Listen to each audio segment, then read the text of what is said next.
The SEC did something that they have never done before, which is pretty darn wild to say. That haven't happened? Let's get the squad together and talk about it. You're talking ball with the SEC squad. From Alabama to Tennessee, from Georgia to Oklahoma, from Auburn to Texas, it's the local experts of the Locked On Podcast Network bringing you scoops, breakdowns, and the most comprehensive preview of the upcoming SEC weekend. It's the SEC squad, and we have a seat for you. Hurt feelings and thin skin are prohibited. Squad up, you're part of the SEC squad.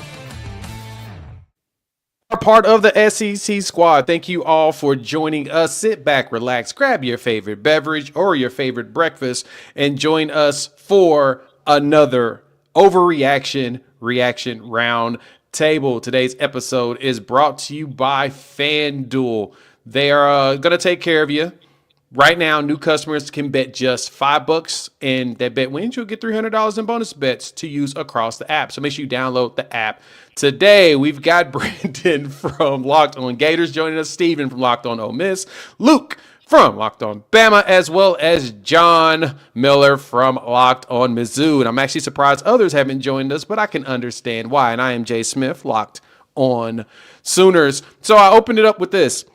The SEC did something on Saturday that they've never done before. I know a lot of people are wondering what the heck could they have possibly done that they've never done before. Well, on Saturday, there were 8 conference games played in a single day for the first time ever, and it won't happen again this season, which is even more wild in my personal opinion. Big games went down. We had some great action.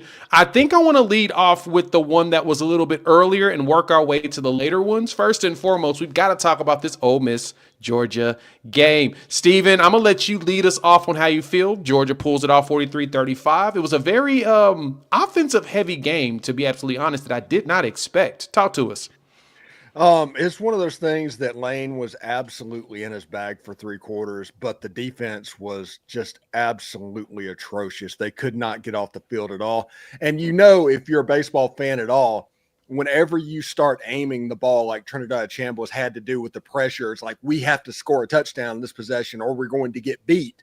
You're going to start aiming. You're going to start becoming more inaccurate, and that kind of did in the offense. Trinidad had a fantastic game. I think we saw the stat during the Ole Miss Georgia game. It's like the attendance of this game is bigger than he's played at all his games in Ferris State or something like that.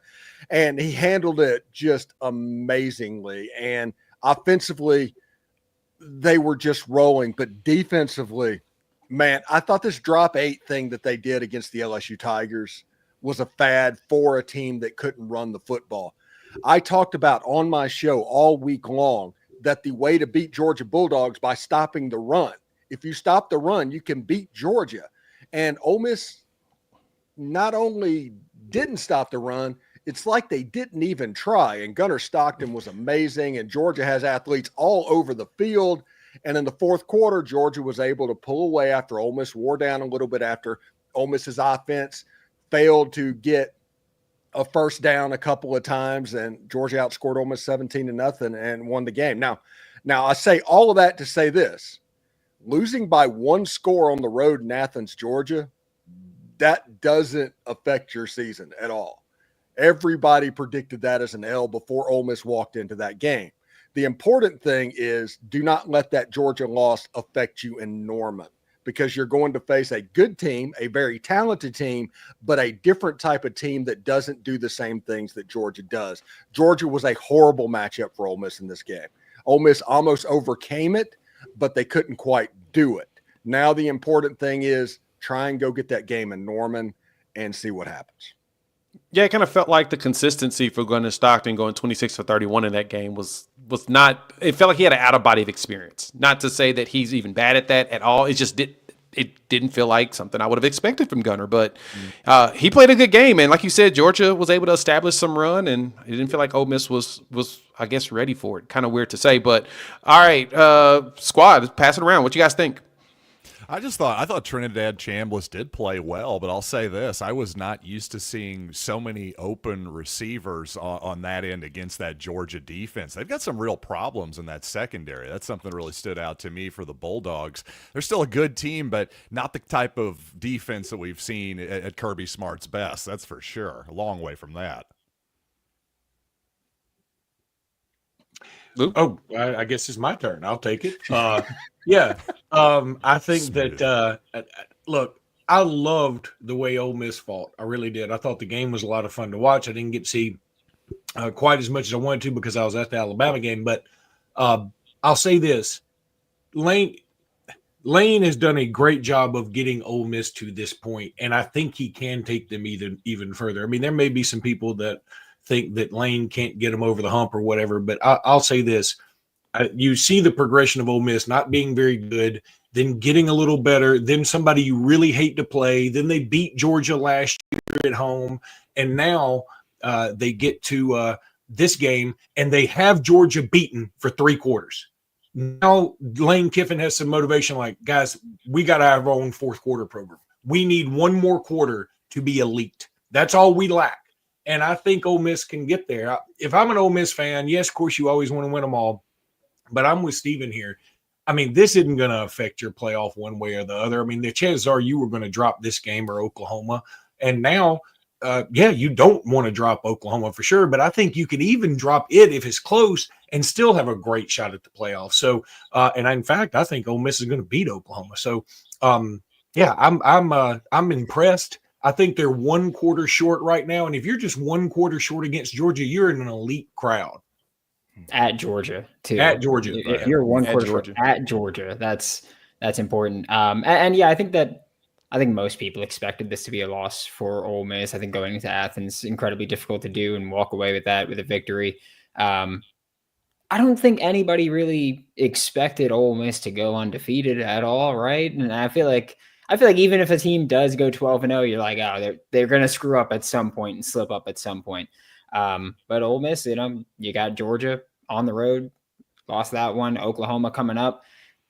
In theory, you could lose that game and still really have a legitimate shot at the college football playoff if you just win the rest, which I know, the Citadel is coming up, and that's going to be an absolute gauntlet there.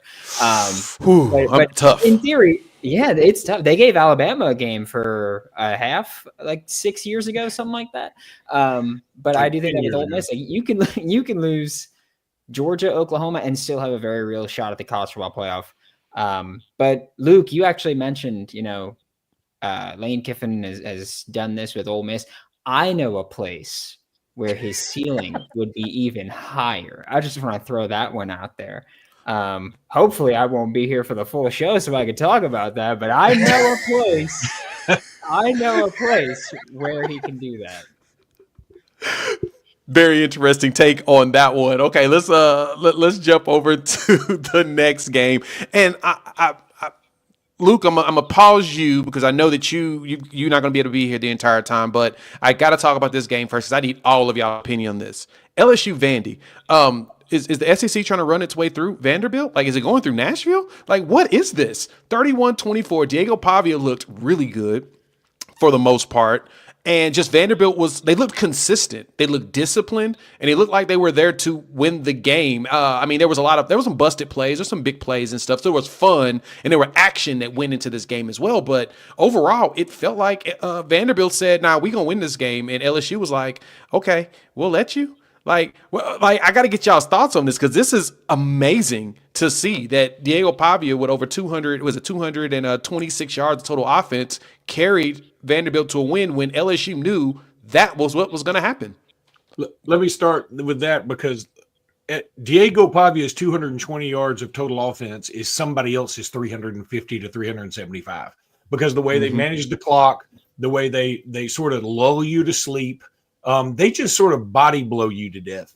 And that's a good team. I told people after the Alabama game, there were some folks thinking I was just giving Vanderbilt lip service, that they're good. They're strong. They've got some players. No, they're not the most talented, but that Clark Lee's got them believing, and belief is a powerful drug. And they felt like they went in that game thinking, why would we not be favored? I mean, that's the way they went in there. It wasn't like, I can't believe we're favored. Oh my God, so awesome. They were like, no, we should be favored by 7, not 2.5. And they just went in there and took care of business. LSU just doesn't have that edge. LSU in the past has certainly had it and done well with it. They just don't have it this year. And I think it's going to probably rear its head again next week when A&M goes in there and beats them. Yeah, and the crazy thing is once LSU gets that third loss, because that's the magic number, right? They kind of go on quit watch at that point. They spent $20 million on that roster. They were going to win the SEC, win the national title, and now you have A&M. You still have Alabama on the schedule. You go to Norman. There's a legit chance that they are just a later developing FSU from last year in this season because they are not putting it together. They can't do it. In this game, it wasn't the offense's fault. Everybody's going to be on the offense. It wasn't the offense's fault. That defense got taken apart, and to leave a quarterback draw open on a third and long at the end of the game, you didn't cover that with Diego Pavia? Really? And it's one of those things that something is wrong at LSU. Steven, you must have been reading my tweets because I tweeted out that exact same thing when that happened. I said, really, Blake Baker? Really? And I say Blake Baker because he's the former Missouri defensive coordinator, left for LSU a couple years ago. Hey, his dream job, he's making $2.5 million. Good for him. Unfortunately, one of his weaknesses kind of reared its ugly head. When you've got a running quarterback, well, he tends to not adjust to it in any way whatsoever and just tends to do his Blake Baker pressure for better or for worse. And Diego Pavia is a good runner, but he's not exactly Lamar Jackson. I mean, to let him rush for basically 100 yards in this game adjusted for sacks, that's embarrassing, honestly. Like, LSU is supposed to have this great defense. It didn't show up. I'd put a lot of it on Blake Baker in that game. Can we blame Lane Kiffin for this one, though? His daughter putting the voodoo on the Weeks boy to where he couldn't play in this game, too. I know that's always, of course, the running joke, but at the same definitely the Sooners' Jim Ross, the legendary WWE announcer, would agree with you. That Jezebel, she did it. She put she put the spell on Whit Weeks. Well, something's going on. Yeah, he got caught on camera throwing up during the game and back-to-back weeks that he was playing in. Managed to catch the mouth guard while vomiting. That was pretty impressive athleticism. It actually was impressive. I've never seen anybody mouth guard awareness. That's good mouth guard awareness. It really is. Like, how do you even figure that out in between the vomit and where the mouthpiece? Like, how do you determine which is which? Like, I don't want to know. Actually, Brandon, I think you're right. I don't want to. Hey, I'll tell you that. I'm mad you even asked that question. No, that's a gamble I'm not taking personally. Like, I'm just not doing it. I'm just going to let the mouth guard hit the ground and be without one for a play. Let's take the chance. Yeah, especially if you can't even spray it clean before you get to the next one. But no, I'm just okay. So in this case, should Brian Kelly be on the hot seat?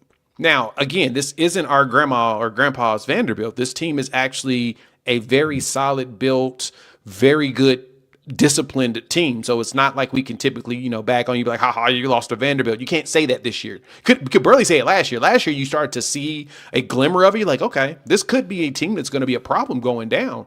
But this year, no, they are a problem. They're probably going to finish. They have a chance to finish top 10, especially if they go beat Texas, which I think they actually play them at home. They got Missouri this week, and game day's pulling up. They got Texas on the road. They got Texas. Oh, Texas on the road. So okay, so they do travel. Now, I guess the question on that's going to be is, how far do you think Vanderbilt can go? Like, what is their actual ceiling in this? And also, is Brian Kelly's seat getting warmer? Like, should his seat be warm now? Yeah. How do you say? How do you say family in Central Pennsylvania? Family. Yeah. Yeah. Now, look.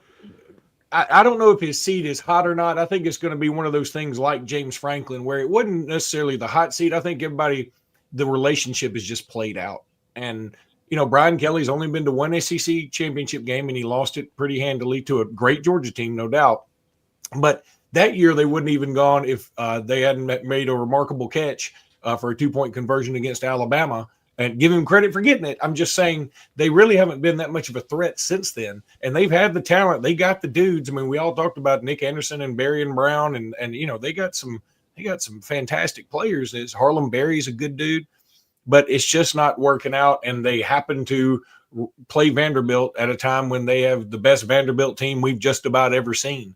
And it's a problem. By the way, when that Vandy Texas game hits, I went, how many stories are there going to be about what if these two teams swapped quarterbacks? Ooh.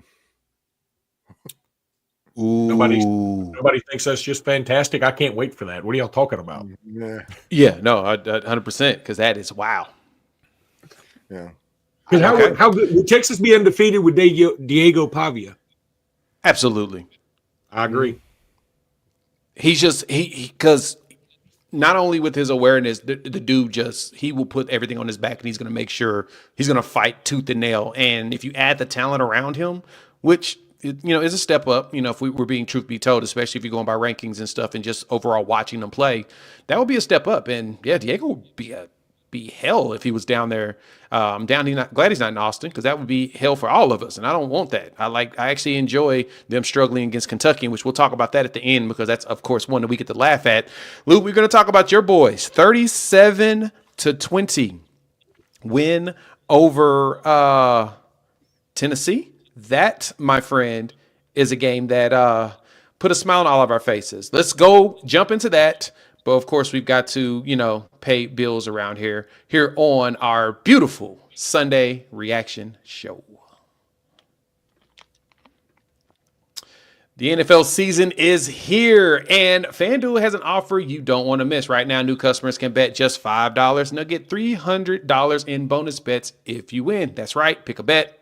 Put down $5, and if it hits, you'll unlock $300 in bonus bets to use across the app. All the spreads are starting to fly in for this coming weekend's game, and it looks like it's going to be a very action-packed SEC weekend once again. And so I like jumping into that because I can get into the action, get a few bets in here or there, and, makes the games a little bit more exciting. So whether you're a casual fan or love diving into the stats, FanDuel makes the game day experience so much better.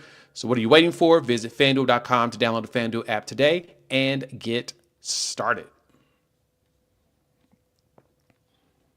Thanks again, everybody, for joining us here on the Squad Edition, our usual Sunday reaction show. Luke, we're going to jump into your squad. I want you to talk to us. Alabama, Tennessee, 37-20. It was fun, not going to lie, until that pick six happened, and I was like, oh, it's over. It's done. One of the great reactions of all time from that OC or whoever that coach was for Tennessee. He's just like, it's like Pikachu meme.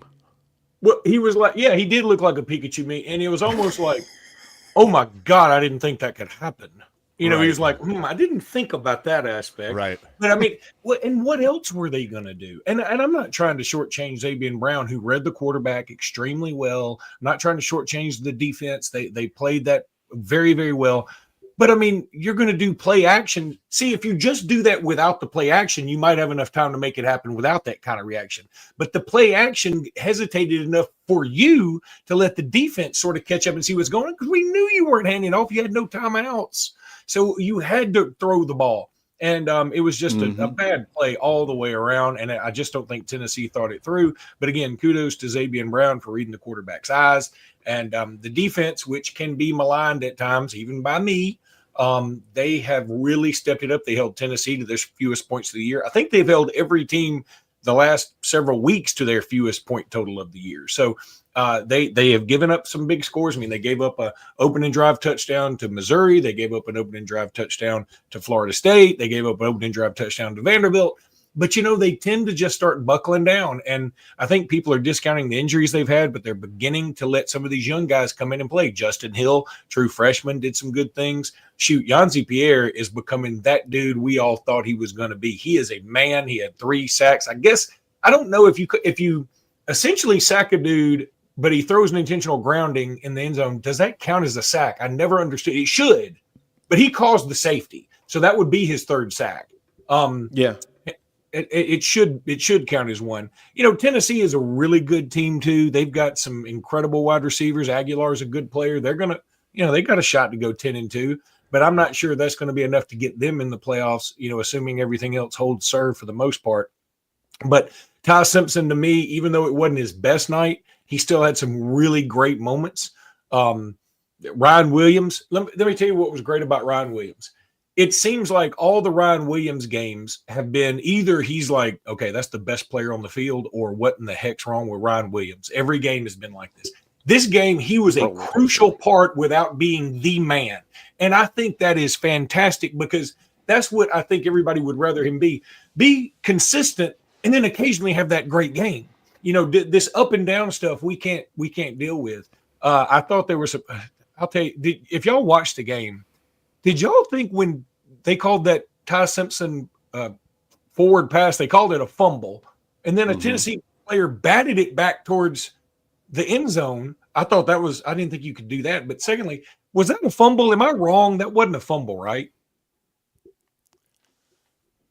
I'm not sure. I didn't see the play. Okay. I'm not sure. Just agree with me. Johnny, if you didn't see it, just we stick together here. Then you're right, darn it. What a brilliant You know, you're so right, Luke. I agree with you 100%. We're going to go ahead and ride with that. No, okay, Roundtable, how did y'all feel about the game? Those that got to see it, what did you see? What jumped out? Because to me, I was surprised that it was such an offensive battle, even though we saw that with Alabama and Georgia. He's like, okay, you should have expected this the second time. I kind of thought that both quarterbacks I thought it would have been more conservative.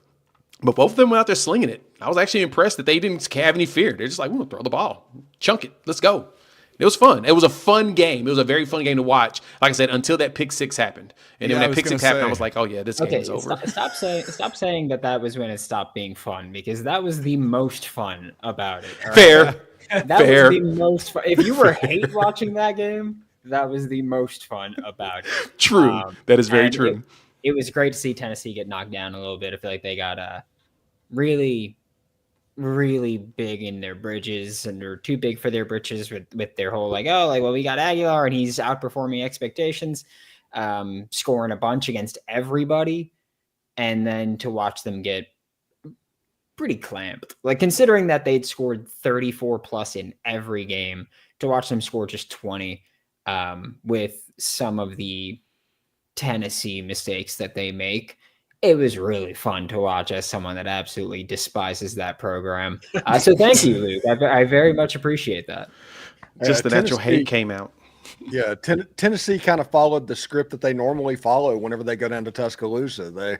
They seem to be chippy. They seem to be up for it. Then they do something silly, and it all kind of falls apart. So until they go down to Tuscaloosa and they don't do that, you have to assume that they will, because they seem to do it every time they go down there.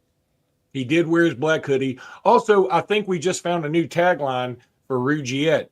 They got big in their britches. I think that is the new tagline for Rougiette Go Long. I'm going to use that. Rougiette Go Long. I'm going to definitely say they get big in their britches. By the way, I had to do the Rougiette live read Friday, and we had a guest picker named Courtney McKinney, who's sort of Twitter famous Alabama fan. Doing the Rougiette Go Long live read with a female right there watching your every move. It's tough. Is both kind of painful, difficult, it's embarrassing, and a little sexy. Oh my God. Actually, I do think it does add some sexiness. I was hoping you weren't. I know. Once he said both, I was like, please don't say it. Please don't say it. He's gonna say it, and he said it. He 100% said it. He said it. Oh my God. He said it. He said it. So, folks, we're live. Somebody just said Tennessee will beat Florida in Gainesville. Until Tennessee wins in Gainesville, I'm not going to believe it's going to happen. Me either. I don't. And speaking of Gainesville, I think we should go ahead. The right form of wheel and well, like Tennessee, we will beat Florida in Gainesville. Learn how to spell, loser. Bell to ass. Well, speaking of which, let's jump right into that game. Actually, I want to talk about the Florida Mississippi State as Brandon is kind of on watch. I just saw an article dropped by On3 this morning that there are a list of coaches that they believe that internal conversations are beginning to happen, and that includes Florida. But Florida won the game, 23-21. Jeff Lebby appears to be slowly getting Mississippi State to be a functional organization. I mean, only giving up 23 points is not that bad of a deal for them, and they scored 21. I mean, they lose the game in a way that only Mississippi State would lose the game. So going down slinging it, they're going down slinging it no matter what. But Blake Shapen was playing the wide receivers that Lebby had recruited also when he was at Oklahoma. He got both of them back at Mississippi State, and 100 yards for both of them in this game. They were balling. Like, I got to say, 4-3 Mississippi State feels a little bit more dangerous than people, give props to. But Brandon, how did Florida win this game? And what do you think is going to be the outcome from it? Jeff Lebby hasn't won an SEC game yet, so we'll still see that. And I know that you could be like, oh yeah, Florida had 23 points. The defense played well for Mississippi State. I would just like to point out a fact that we have there. 23 points is the second highest point total for Florida against an FBS opponent this year. This offense has been awful. And so that's that. But this was simply I don't know if Billy was trying to get fired, which I think is happening regardless. But 3rd and 1, game on the line, you get a first down, you got a running back averaging 7 yards a pop, and instead you tried to roll out with DJ Lagway, who just 4 days earlier you said, hey, it's really tough to run our offense when our quarterback can't move like that. So really interesting decision. DJ Lagway ended up taking a sack. Billy Napier justified the decision by saying, hey, we converted a 3rd and 1 on that play earlier. Well, you ran it already in that same situation. I would think that they might be expecting it in that moment. And then Mekhi Boyrow, Florida Gators nose tackle with a pick on Blake Shapen to seal the game. You love to see it, but it's embarrassing to say that the Florida Gators have a head coach that got bailed out in a game in which they won because our nose tackle dropping in coverage got the pick there. Embarrassing to see. This was Billy Napier doing every Billy Napierism he possibly could. We had a 12-man on the field penalty. We had misused timeouts to avoid delay of games still in year 4 at home. Interesting to see how many times that happens. But that's what Billy does, and that's one of the reasons that he should no longer be the head coach at the University of Florida. Waiting for the call. Pete Thamel, please, buddy. Please, just he's just begging him out of his misery. Please, just press send on the tweet. Just get it, put him out of his misery or whatnot. I was gonna say, he's got that tweet in the drafts for sure. He's waiting. He really does. He has to. From last year, he just every week he just updates the record, and that's it. That's all he does. That's what he does. That thing saved. You got to give that nose credit, though. That was one hell of a catch by the guy. I mean, my goodness, what a dream. That's probably the second time he's dropped into coverage in his football life, and he seals the game with a pick. Well, good for you. That's all I can say there. Mekhi Boyrow is a dude. That's a heck of a play, man. And I think that's 15 in a row losses for Mississippi State. I think that's 15 in a row. That's such a brutal way to lose. What's up, guys? Hey, what's up, Corey? Hey, Corey, Vandy's at the top of the show now. Yeah, you're at the top of the show. We got locked on Vandy in here. We'll come back to you, Corey, in a minute and get your thoughts. But no, wrapping up the Florida talk. Go ahead, Steven. You had a stat for us. Oh, Mississippi State has lost 15 straight SEC games. Jeff Lebby still has not won an SEC game, and that might change next week when Texas comes into town. If the Kentucky game was any indication, but. Mississippi State just at this point doesn't know how to win games, and that includes players and coaches. Because in that situation right there, a confident team would just run the ball and kick the field goal. Period. I got to say something real quick because I've got to go. I've got to go do some damage control. I just got word. Not kidding. I did make Laura Ingraham's Instagram story, and I've got to go see how bad this is. I've enjoyed my time with Locked On. I was 22. You should have just shut up and dribbled. And it was not my. I don't think it was my best night. All right, well, I've got to go find me another podcast that'll have me. So I appreciate it. Yeah, best of luck. Knowing you, Luke. Oh boy, we'll see you later. Good luck, Luke. That is hilarious that he ended up on only the 485,000 followers on Instagram. Not a lot. It'll be fine. Oh God! Oh, that's terrifying. So what do you do? You don't want to know. You don't. You just got we'll handsy move with Laura Ingram. No big deal. Yeah, we'll just handsy and fun, but for both of them, I hope it was. He for just both said of them. it's just all in good fun. It's cool. That's what they do down in Alabama. At least Luke. It's just fun, but no. All right, let's go on to the next game. Let's talk Missouri Auburn, and then after we do our break, we'll talk about. We'll let Corey have fun talking about his win, but John, that was a good way of gutting it out.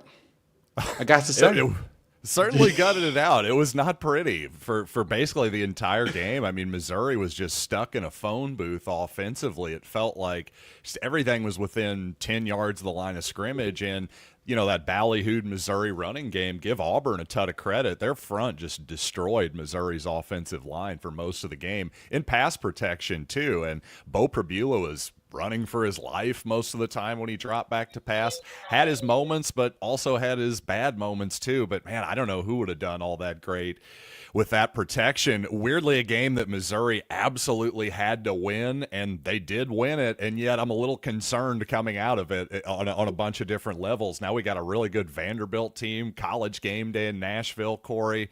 I'd definitely be favoring Vanderbilt in this one. I'll just say that.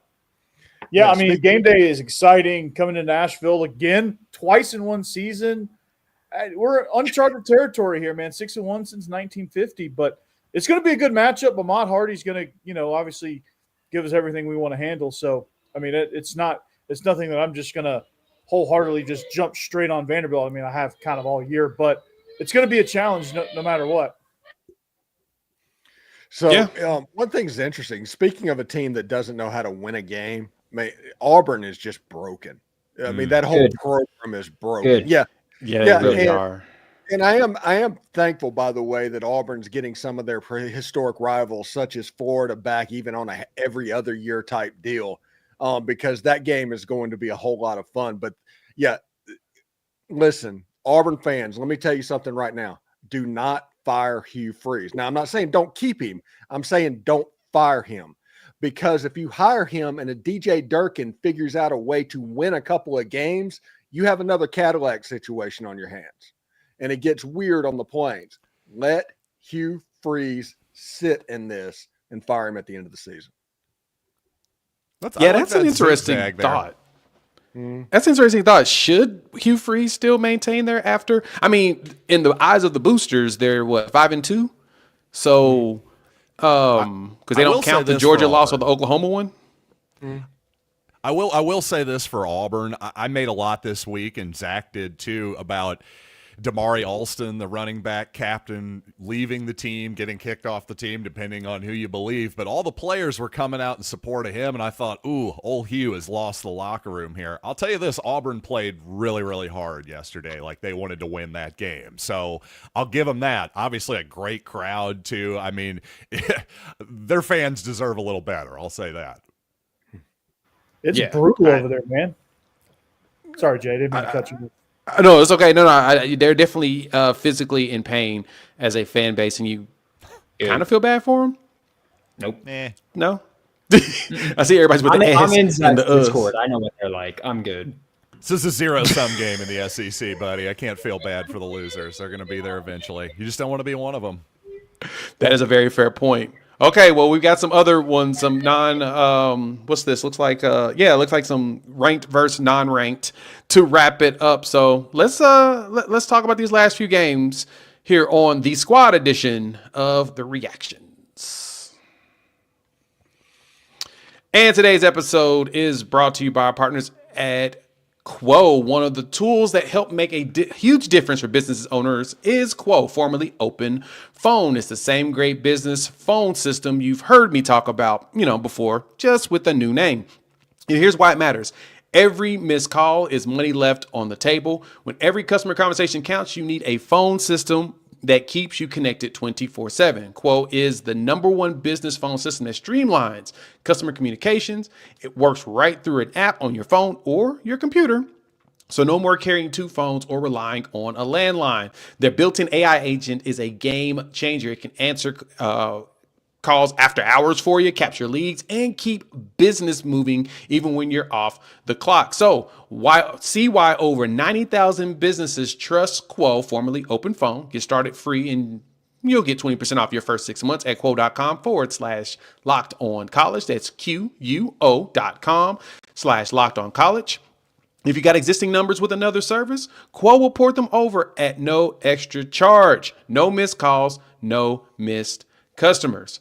And also, one of our partners here today, as everything gets moved around on me today, it's going to be Let's be honest, most of us can't even name all our financial systems, let alone what they're worth. Between 401ks, savings, and investments, it's easy to lose track, and that can mean leaving money on the table. That's why I started using Monarch, an all-in-one personal financial tool that brings your entire financial life together in one clean, easy-to-use interface on your laptop or your phone.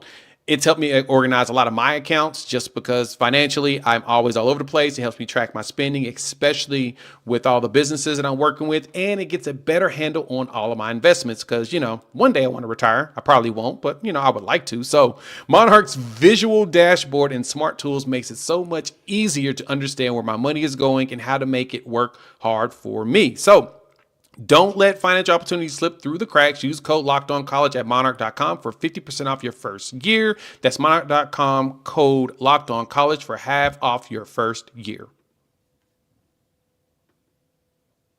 Welcome again to the squad edition of Locked On SEC Squad. We got to wrap up with some of the games that, kind of not as important. I'll talk about first the Oklahoma-South Carolina game, the much-needed bounce back in this game. Sooners pull it off 26-7. John Mateer looks, okay, throws for 150 yards, but Oklahoma found something they've been missing most of the season, a run game.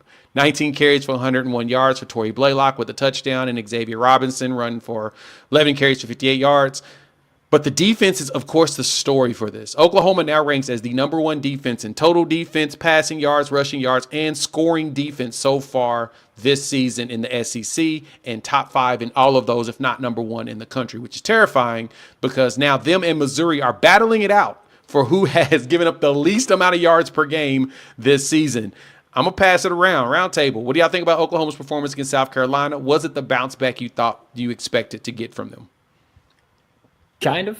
I just look at them as like even the Texas game. I know that, wasn't ideal, but I feel like even in that game, it was like, I don't think Oklahoma necessarily crapped the bed entirely. I feel like a lot of it came down to John Mateer was not healthy and your offense was just completely shot down there. I think this was a nice little bounce back.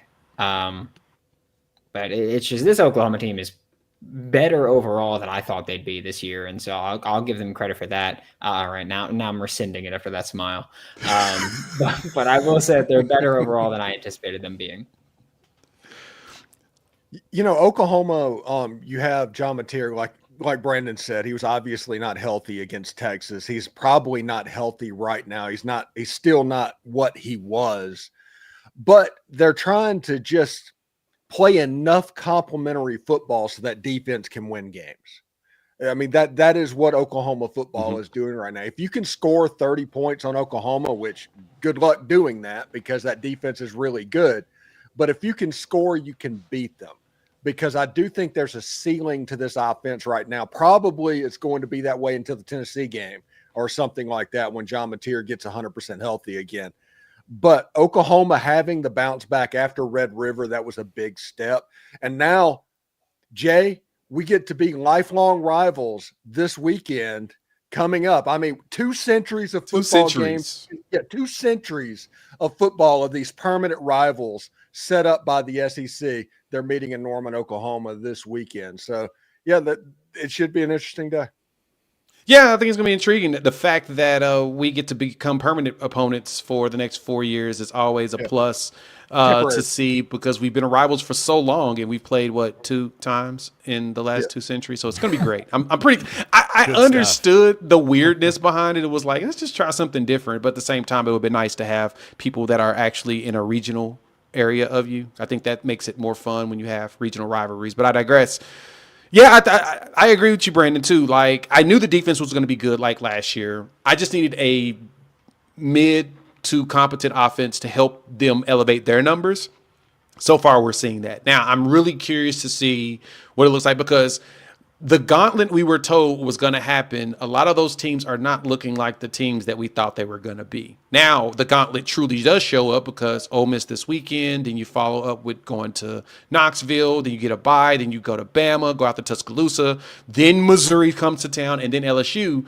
I think the four in the middle, because I don't think LSU is actually that good. We're starting to see that now. The four in the middle is probably going to be a lot tougher, going to be some tough games. And so it's intriguing to see that. Like, I thought Lenore Sellers was going to be like the biggest issue for us this season. Everybody told us this. I did see him throw somebody though. He threw like a lineman that's 250 something pounds. He chunked him with one hand. That was impressive. But yeah, South Carolina has fallen apart. Are we on watch for Shane Beamer as well with everybody else? Yes. I was just going to say, like, obviously on the Oklahoma side, the Mateer injury, one of the biggest stories and variables in college football. On the Gamecock side, I'm not saying they're going to fire Shane Beamer or anything. That would actually be insane on their part. But it does feel like, because of the circumstances with Virginia Tech's job being open, he's obviously Frank Beamer's son, the legendary coach at Virginia Tech. It just feels like he might jump ship here. That's the vibes I'm getting. It just watching every single week, he seems irritated at the questions, just like he's ready to find a life raft out of Columbia, South Carolina. That's just the vibes I'm getting. What do you guys think? So I think first off, he's a loser. I'll say that. I agree, actually. If you're the only coach I've ever all the time. Yeah, if you're the only coach I've ever seen that's played against Billy Napier multiple times and you've lost every single one of those matchups, you're a loser. No other way to put it. Especially if you, broke his foot kicking a Gatorade container after one of the losses too. Yeah, you're a loser. One of Billy Napier's very few SEC road wins. You're a loser. But I don't know if he's actually going to take. Like, I don't know how much Virginia Tech interests him, because if I'm not mistaken, he's come out before and been like, I'm Frank's kid there.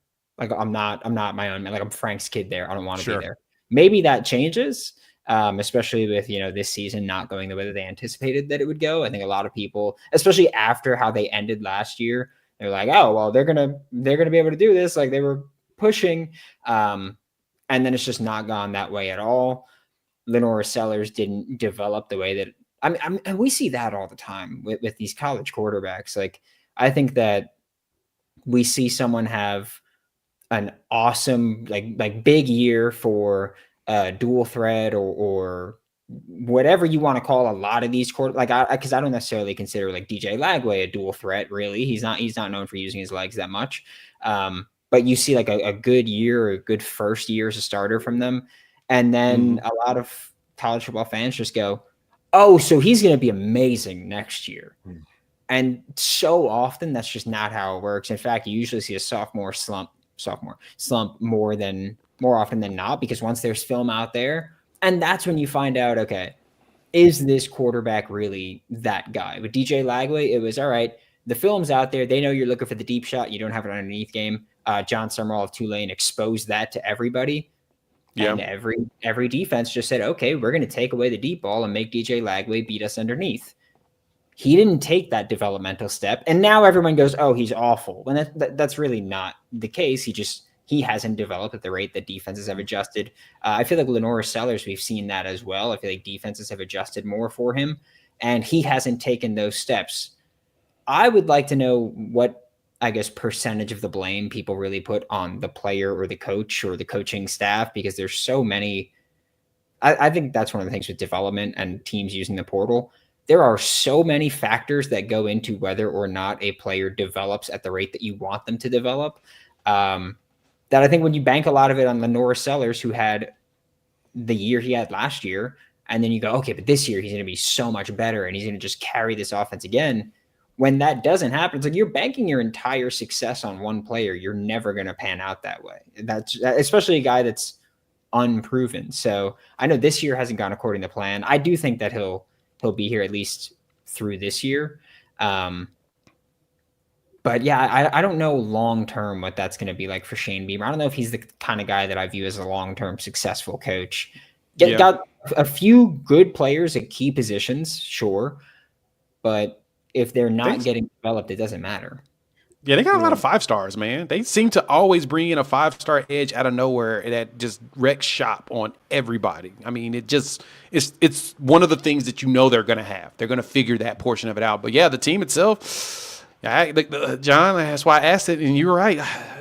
We're going to have questions on Shane Beamer because I know that last year that was the talk. Shane Beamer's going to be on the hot seat last season if they don't do something. They start 3-3, and then all of a sudden they rattle off 6 wins, in which one of those wins against LSU, we still got questions about with those pick sixes and how the refs kind of just botched that one. But now 3-4, and it does not feel like everything's rosy over there in that area. So we'll have to see kind of where it goes. Corey, we'll give you the mic for a minute. I want to hear about Vanderbilt. How did you feel about your Vanderbilt doors out there putting in work on LSU? The LSU fans here in the chat are not very happy, but I want to know what you think about that.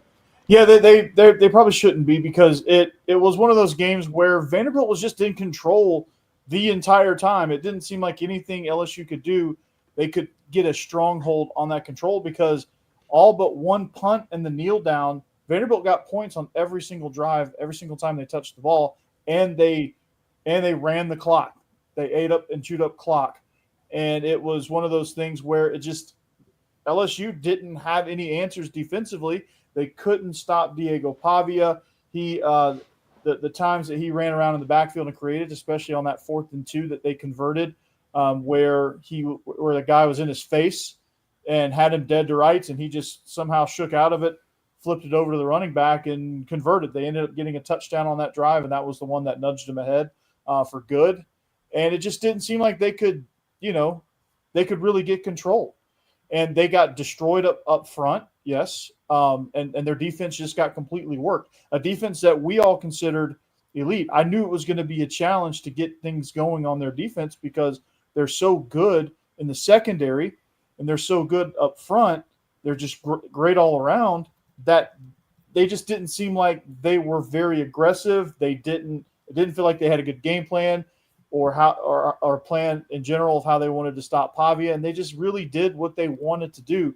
And then Vanderbilt's defense gave up a few big plays, but for the most part, Nussmeier got hit time after time after time, and it wore down on him. And those tackles, man, it was a brutal performance for LSU's offensive tackles, man. It was not pretty for them.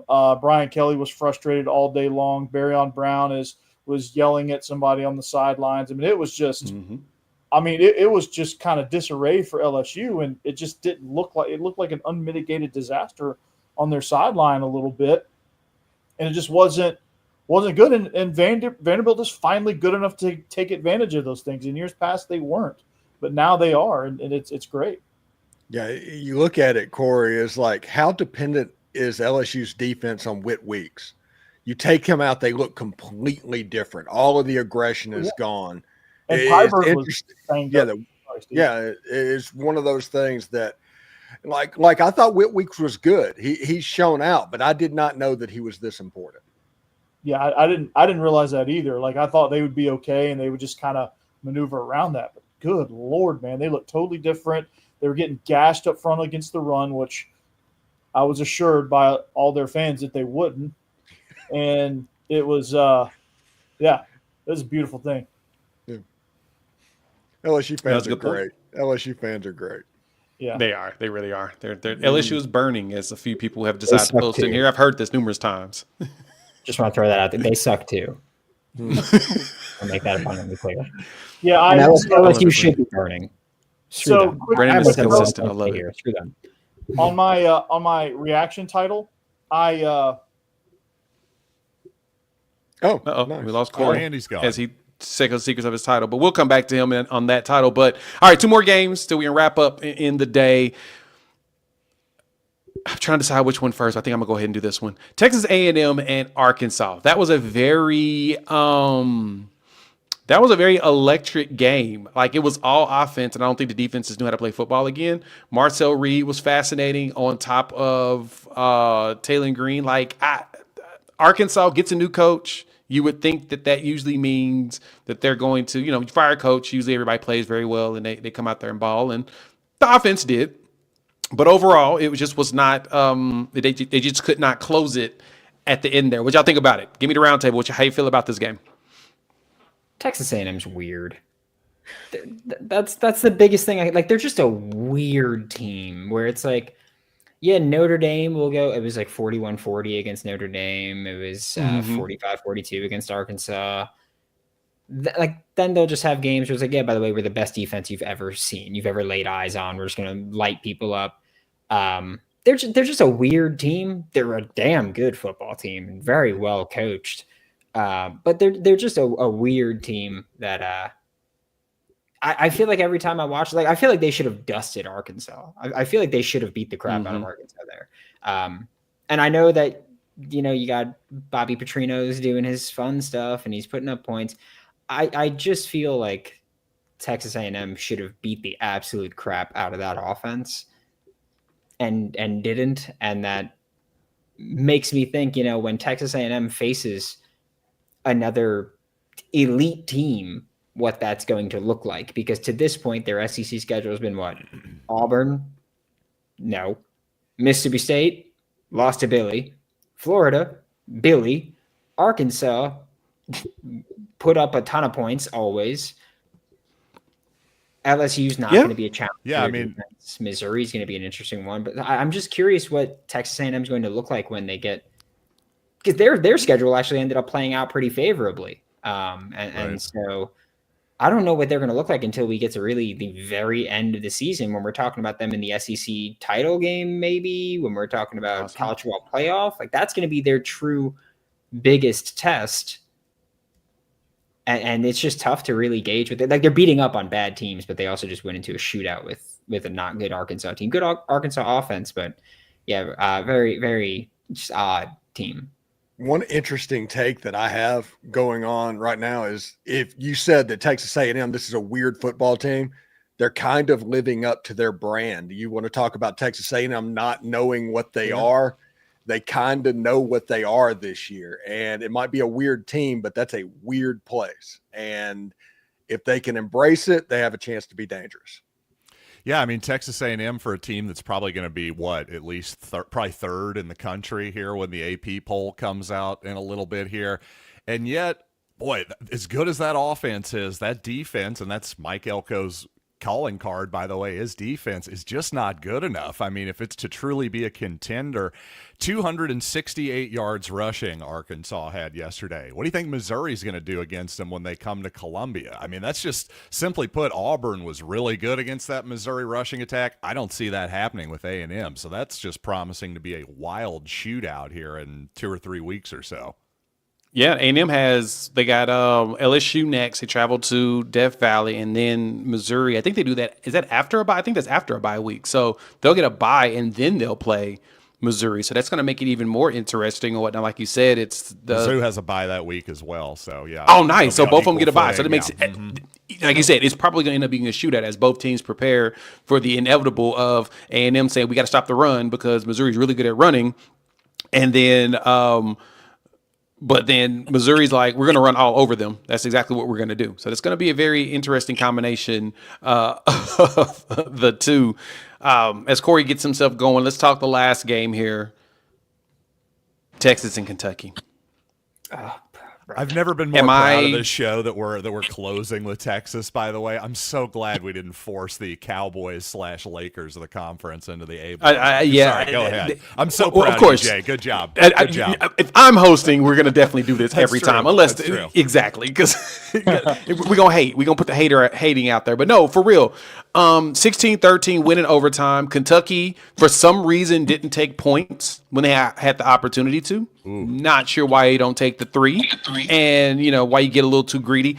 And honestly, that truly makes me think about even the South Carolina game, as we always talk about, Beamer ball or whatnot. There was a couple opportunities where South Carolina could have just either taken the money or got themselves out of a hole, but they decided to go for it on fourth down. It's like, but why? Why would you do that to yourself? Well, they decided that it's okay to do, and they end up in situations where it's not optimal. But Kentucky had a field goal they could have taken, was that in overtime, and they just like, nah, we're good. We're going to go ahead and we're going to let our defense win this game for us. And it's like, your defense did do it. Your defense helped them to 4 plays, -2 yards. And they kicked the field goal to win the game. Like, dude, what are we doing here? Yeah. Honestly, my biggest takeaway from this is Texas is just not very good. I mean, they're not even a top 25 team to me right now. Is that a crazy thought? No, not really. No, it's not. I mean, that was a brutal game for them. I mean, on the road, they had a chance to prove a lot of doubters wrong, and they just didn't. If you look at their schedule, I mean, they have A&M still left to go. They have Georgia on the road still left to go. So that's 4 losses potentially. Who else? They have Vanderbilt. That's not a gimme at all. Might be another one. Vanderbilt should be favored in that game. No, it ain't. Yeah. I mean, this could be a 6-6 Texas team that's about to go to the Liberty Bowl. That's what I'm talking about. So, according to that one guy in the comments preseason, when I said my bold take was Texas wouldn't make the playoff, he said he told me I should bet if Texas makes the playoff, I should quit Locked On Vandy. Doesn't look like I'm going to be quitting Locked On Vandy. I love that level of that pettiness there. You never know. Texas could win out. You Yeah. never know. They could just figure it all out. Technically, they could. I just don't see technically it. they could. But Technically, they could. Technically, I'm going to hit a parlay and make $1 billion right now. Exactly, It ain't yeah. happening either Exactly. way. Like, that's a delusional fan base that came in thinking that they were the hottest stuff in the SEC. Absolute losers. Like, I mean, we got to remember this Kentucky team went out to South Carolina and lost like 35-13, lost at Athens 35-14, had a bye week in prep for Texas, and then they only lose by a field goal in overtime. Look, I guess the biggest thing for me is I know that the hype of Arch Manning was definitely thrown out there all year long. It's been the thing, the talk of the town, and he looked really bad in that game. At one point, he had missed 7 of like 8 passes. It was bad. And Now, granted, his wide receivers didn't help. Yeah, but it looked bad. When he's throwing up hospital balls, of course they're not helping. You know, That too. he was an unbelievably inaccurate quarterback. The scary thing for Texas, and just sit back, whether you're on Orange Bloods or Inside Texas, whatever site is your go-to for Texas, just remember this. You went to Kentucky and got schooled on offensive football by Mark Stoops. That is all you need to know. By Mark Stoops. Like, look, like the statistical breakdown of this game is still, I like my brain can't even like process it. 26 first downs for Kentucky. Texas had 8. Kentucky had 395 yards of total offense. Texas had 179. Wow. 131 rushing yards for Kentucky. Texas had 47. 258 passing yards for Kentucky. Texas had 132. 12 for 27 versus 31 for 40. Cutter Boley was eating the defense alive. And just mainly because Kentucky being Kentucky can't close things, this game did not feel like it should have been even this close. Yeah. I guess credit to Texas's defense. Yeah, we're still having to hear Texas is back because Kentucky didn't kick a field goal in overtime. Can you imagine having a guy my who's gosh, the that was greatest brutal. quarterback in the country, and then he gets outplayed by Cutter Boley? Cutter Boley, dog. That was Hopefully Stinky. Texas is back to 2017. That's what I'm hoping. Where they belong. Exactly. I mean, it could very well be that. Yeah. And the Stoops All right, hate guys. of I gotta go watch the Texas is never Chiefs over. game. It's been real. See you Same, later. yeah. Y'all enjoy yourselves. Thank y'all for joining us for the squad show. We're gonna wrap this up, get everybody out of here, and we will see you all, on Thursday as we prepare for week 9 of SEC play. For Brandon, Steven, Corey, John, and Luke, I'm Jay Smith with Locked On Sooners. We will see you all later on. Anchor down. College game day twice in a row. Twice in one season, I should